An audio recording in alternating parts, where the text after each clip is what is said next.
राज्याचे उपमुख्यमंत्री देवेंद्र फडणवीस पुण्यामध्ये एका पत्रकार परिषदेमध्ये बोलतायत. थेट जाऊया.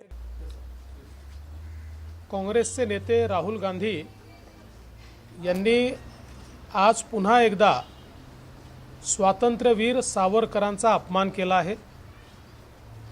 स्वातंत्र्यवीर सावरकरांबद्दल ते इंग्रजांचे हस्तक होते, ते इंग्रजांकडून पैसा घेत होते, अशा अनेक गोष्टी ते सातत्याने या ठिकाणी बोलतायत. खरं म्हणजे राहुल गांधींचा मी निषेध करतो. स्वातंत्र्यवीर सावरकरांना काँग्रेसने वारंवार याकरता अपमानित केलं की स्वातंत्र्यवीर सावरकरांच्या पाठीमागे मोठ्या प्रमाणात भारतातली जनता होती आणि स्वातंत्र्यानंतर जी काही राजकीय परिस्थिती होती त्या राजकीय परिस्थितीमध्ये जाणीवपूर्वक स्वातंत्र्यवीर सावरकरांना अपमानित करण्याचं काम हे काँग्रेसने सातत्याने केलं आहे. खरं तर 11 वर्ष अंदमानच्या कालकोठरीमध्ये काळ्या पाण्याची शिक्षा त्यांनी भोगली. इतकी लांब शिक्षा भोगणारे फार थोडे स्वातंत्र्य संग्राम सेनानी आहेत. आमच्याकरता सगळेच स्वातंत्र्यवीर आणि स्वातंत्र्य संग्राम सेनानी हे महान आहेत. पण यामध्ये सावरकरांचं वेगळेपण हे आहे की अनेक क्रांतिकारकांना त्यांनी प्रेरणा दिली. क्रांतीची संपूर्ण मूवमेंट ही त्यांनी उभी केली आणि अनन्वित अत्याचार इंग्रजांचे सहन करून देखील त्या ठिकाणी अंदमानच्या कालकोठरीमध्येही ते सातत्याने भारतीय स्वातंत्र्याचाच विचार करत होते, त्याचीच काव्य लिहित होते आणि तिथल्या कैद्यांना धीर देत होते. अशा स्वातंत्र्यवीर सावरकरांचा अपमान राहुल गांधी करतात. याचं कारण राहुल गांधींना भारताचा इतिहासच माहिती नाही. न त्यांना काँग्रेसचा इतिहास माहिती आहे, न त्यांना भारताचा इतिहास माहिती आहे. आणि म्हणून आम्ही त्यांचा निषेध करतो. आणि आता माझा सवाल हा सन्माननीय उद्धव ठाकरेजींना आहे की राहुल गांधीच्या वक्तव्याचा ते निषेध करणार आहेत की नाही. ही जी कुठली भारत जोडो का तोडो यात्रा त्यांनी सुरू केली आहे, या यात्रेच्या स्वागताकरता शिवसेनेचे नेते ते पाठवणार आहेत का? आणि पाठवून या ठिकाणी जे वक्तव्य राहुल गांधींनी केलं आहे त्याचं समर्थन ते करणार आहेत का? याचंही उत्तर आता कुठेतरी उद्धवजींनी दिलं पाहिजे. आम्ही राहुल गांधींच्या अशा वक्तव्याचा सातत्याने निषेध करत राहू आणि त्यांनी कितीही प्रयत्न केला तरी भारतीयांच्या मनावर स्वातंत्र्यवीर सावरकरांची जी प्रतिमा आहे ती प्रतिमा ते कधी पुसू शकणार नाहीत.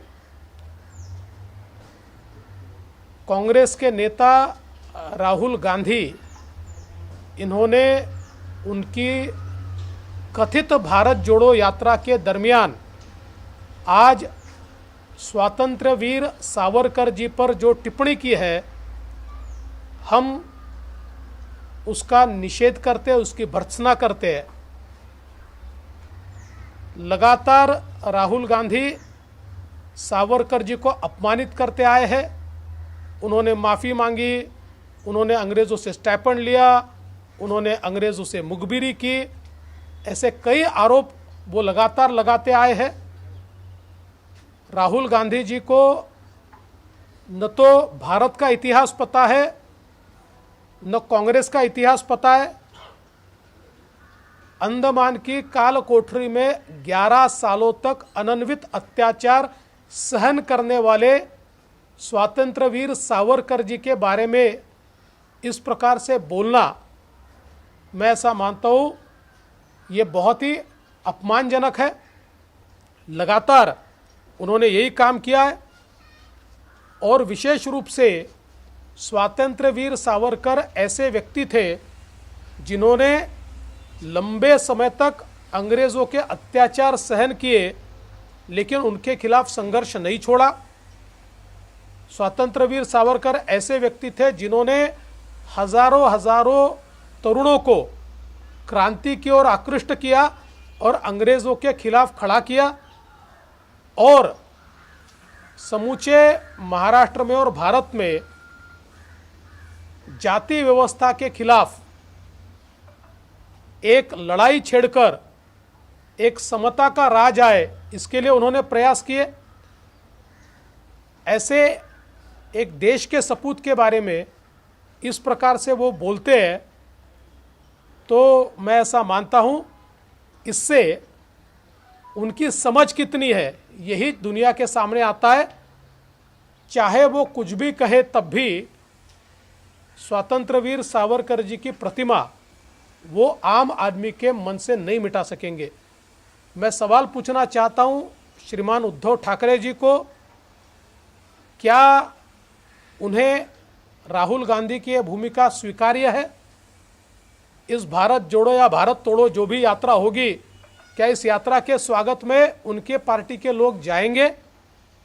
क्या स्वागत करके सावरकर जी के खिलाफ राहुल गांधी के इन शब्दों को एक प्रकार से प्रतिपादित करने का काम क्या उद्धव जी की पार्टी के लोग करेंगे या फिर उद्धव जी हिम्मत दिखाकर राहुल गांधी की भर्त्सना करेंगे? ये मेरा उनसे सवाल है। सर, राहुल गांधी त्यांच्या पत्रकार परिषदेमध्ये आरएसएसवर सुद्धा निशाणा साधलेला, म्हणजे इकडे सावरकर इकडे संघाकडे निशाणा साधून नेमकं भारत जोडो यात्रामध्ये ते आणण्याचा प्रयत्न करतात। मुळातच भारत जोडो यात्रेमध्ये त्यांना काही फार त्या ठिकाणी रिस्पॉन्स मिळत नाही आहे आणि त्यामुळे मीडियाचं लक्ष आकृष्ट करून घेण्याकरता विवादित बयान द्यायचं असा त्यांचा प्रयत्न आहे।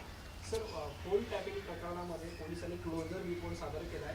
विरोधकांचं असं म्हणणं आहे की रश्मी शुक्ला यांना वाचवण्यासाठी हे नवं सरकार आल्यानंतर अशा पद्धतीचा क्लोजर रिपोर्ट असं आहे की कुठलाही रिपोर्ट ज्यावेळेस सादर होतो त्यावेळेस तो पुराव्यांच्या आधारावर होतो आणि हे सगळ्यांनाच माहिती आहे की विशेषतः मागच्या सरकारने तत्कालीन पोलीस आयुक्त आणि पोलीस महासंचालक संजय पांडे यांना हाताशी धरून अनेक अधिकाऱ्यांच्या विरुद्ध कुभांड रचलं।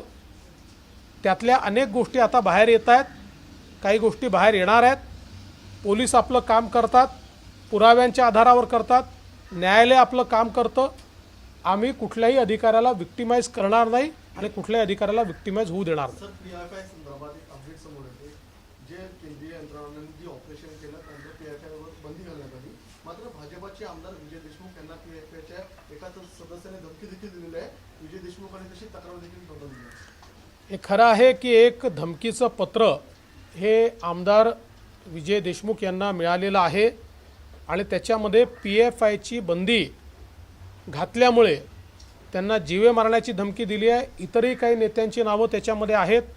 त्या संदर्भात पोलिसांना निर्देश दिले आहेत आणि पोलीस या संपूर्ण प्रकरणाची चौकशी करत आहेत। नाशिकमध्ये दुर्घटना घडलेली आहे, त्यामुळे पुन्हा एकदा रस्ते सुरक्षेचा प्रश्न समोर आला आहे, कसं म्हणतात? ही अतिशय दुर्दैवी घटना आहे आणि खरं म्हणजे याच्यामध्ये जे मृत्युमुखी पडले त्यांच्या परिवारासोबत आमच्या शोकसंवेदना आहेत। मुख्यमंत्री स्वतः त्या ठिकाणी गेले, त्यांनी स्वतः लक्ष घातलेलं आहे। सगळे प्रकारचे त्या ठिकाणी मदत असेल, सेवा असेल, त्यांच्या स्वतःच्या अखत्यारीत त्या सगळ्या गोष्टी चाललेल्या आहेत आणि नक्कीच अशा प्रकारे हा ॲक्सिडेंट का झाला आणि असे ॲक्सिडेंट्स होऊ नये म्हणून काय खबरदारी घेतली पाहिजे याच्याकडे आम्ही लक्ष देऊ। सर, कुर्ल्यामध्ये बसच्या एक भीषण आग क्षमतेपेक्षा जास्त लागलेली आहे। लोकांना भरलं जातं असं वारंवार बसमध्ये जे क्षमता आहे त्याच्यापेक्षा जास्त लोकांना ते वारंवार आत्ता याची सगळी माहिती आल्यानंतर मग त्याच्यावर बोलणं योग्य होईल। सर, कुर्ल्यामध्ये एका इमारतीला भीषण आग लागली। आता मुंबईमध्ये अशा आग गेल्या अनेक दिवसांपासून लागत आहेत। फायर ऑडिट वेळेत होत नाही असं म्हटलं जातं, या संदर्भात तुम्ही काय? नाही, आता असं आहे की ही जी काही आग लागली आहे त्या इमारतीचं ऑडिट झालं होतं की नाही झालं याची कल्पना नाही आहे। त्या संदर्भात काय वस्तुस्थिती आहे ती महानगरपालिका सांगेल। शिवसेनेचं निवडणूक चिन्ह कुठलं यावर देखील संघर्ष सुरू आहे। ठाकरे यांनी प्रतिज्ञापत्र निवडणूक आयोगाला दिले, त्यात असं केलं की शिंदे यांनी भाजपाला फायदा व्हावा अशा पद्धतीचा युक्तिवाद केलेला आहे. खास करून अंधेरीची निवडणूक शिंदे गट लढणार नाही, तरी देखील चिन्ह गोठवण्याचा प्रयत्न किंवा चिन्ह आम्हाला मिळू नये असा प्रयत्न केला जातो, असा त्यांचा मला असं वाटतं की त्यांच्या परीनं ते वेगवेगळ्या गोष्टी सांगण्याचा प्रयत्न करतील.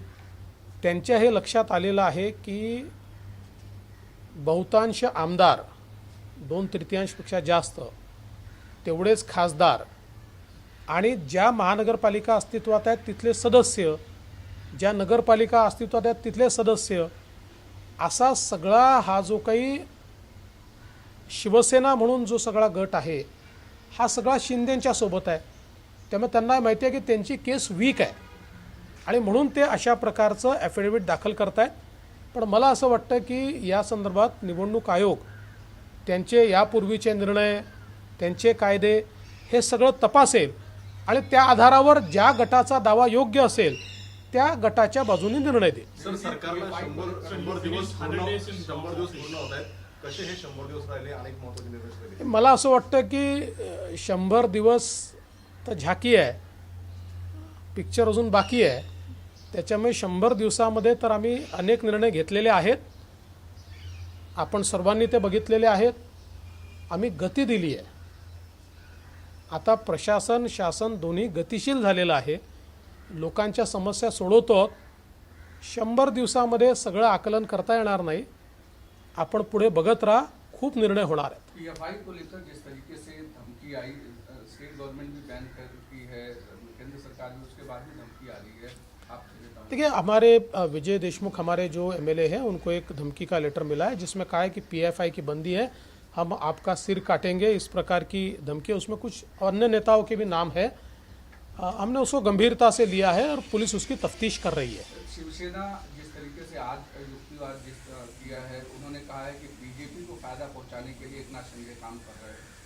देखिए मुझे ऐसा लगता है कि शिवसेना ने ये जो भी एफिडेविट दिया हुआ है, ये एफिडेविट एक मुझे ऐसा लगता है प्लेइंग टू गैलरीज इस प्रकार का एफिडेविट है, क्योंकि उनके पास मुझे लगता नहीं है कि बहुत कुछ कहने लायक है. 2/3 से ज़्यादा एमएलएज उनके पास छोड़कर चले गए, 2/3 से ज़्यादा एमपीज छोड़कर चले गए, कॉरपोरेटर्स गए हैं, जिला पंचायत के सदस्य गए, नगर पालिका के सदस्य गए. इसलिए अब उनको ये लगता है कि भाई कम से कम ऐसा स्टेटमेंट देकर वो अपने कार्यकर्ताओं में एक भावना निर्माण करे, इसका प्रयास वो कर रहे हैं. लेकिन मैं इतना ही कहना चाहता हूँ कि इलेक्शन कमीशन जो है वो दोनों गुट जो है उनके दावों के ऊपर मेरिट के अनुसार विचार करेगा. मुंबई में भारत जोड़ो यात्रा के दौरान शिवसेना ने कांग्रेस को सपोर्ट करते हुए अरविंद सावंत सहित तमाम सारे नेता पैदल मार्च किए थे. आप कह रहे सावरकर के मुद्दे पर माफी मांगे, शिवसेना कह रही है हम साथ में चुनाव लड़ेंगे. ये तो इसका जवाब शिवसेना को देना है, क्योंकि वो रोज सावरकर जी के खिलाफ बोलते हैं राहुल गांधी, और ये उनको माला पहनाने पहुंचते हैं, उनके साथ पदयात्रा करने पहुंचते हैं. तो फिर शिवसेना ये घोषित कर दे कि हमने सावरकर जी को छोड़ दिया है. सर आखिरी सवाल, नासिक में जिस तरह से बस में आग लगी, ओवर क्राउडेड बसेस जा रही हैं, लॉन्ग डिस्टेंस की बसेस हैं, ऐसे एक्सीडेंट्स के पहले भी हो चुका है जब बस जल गई, कई लोग मर गए. हम किस तरह से ऐसे इंसिडेंट्स फ्यूचर में ना हो और इस इंसिडेंट के पीछे क्या कुछ जिम्मेदार हैं, इसके लिए हम क्या करें?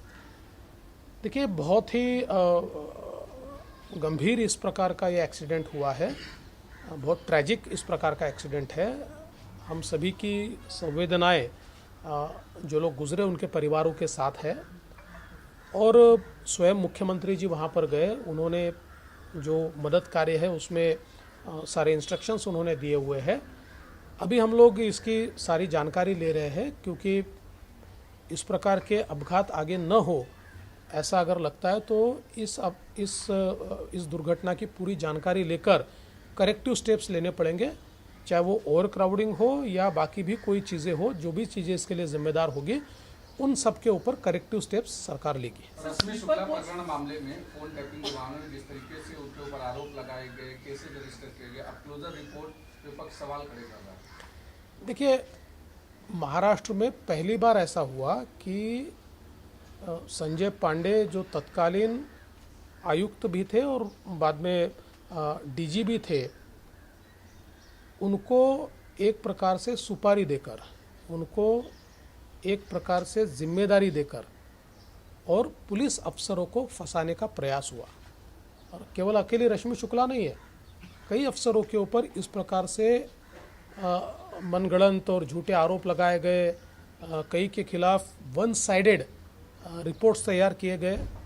हमारी सरकार ये मानती है कि किसी को भी विक्टिमाइज नहीं किया जाना चाहिए, और किसी को विक्टिमाइज अगर किया जाता है तो उसमें करेक्टिव स्टेप्स लेने चाहिए। पुलिस मेरिट के ऊपर काम करती है। इन सारे मामलों में जहां पर कोई भी एविडेंस नहीं है, ऐसी जगह पुलिस ने क्लोजर रिपोर्ट फाइल किया है। सर, उनके खिलाफ मुंबई में भी मामला दर्ज है, पुणे में भी मामला दर्ज है। पुणे के मामले में क्लोजर रिपोर्ट है, तो क्या मुंबई का भी मामला इसी तरह से फेक था, क्योंकि उसमें चार्जशीट भी फाइल हो चुकी है? देखिए, वो मामला अभी कोर्ट में है, उसमें सरकार ने अपनी भूमिका रखी है, जल्दी आपके सामने आ जाएगी। औरंगाबाद में आज शरद पवार और एनसीपी ने एक मीटिंग रखी और खास करके जो शिवसेना टूटी है उसके गैप को फिल करने के लिए एनसीपी कोशिश कर रही है। क्या लगता है कि टूटी हुई शिवसेना का फायदा एनसीपी लेने की कोशिश कर रही है? देखिए, एनसीपी एक बहुत प्रोफेशनल पार्टी है और उन्होंने बड़े अच्छे तरीके से पहले शिवसेना को कमज़ोर किया, टूटने पर मजबूर किया, और अब जाकर उस गैप को फिल करने का भी प्रयास वो कर रहे हैं।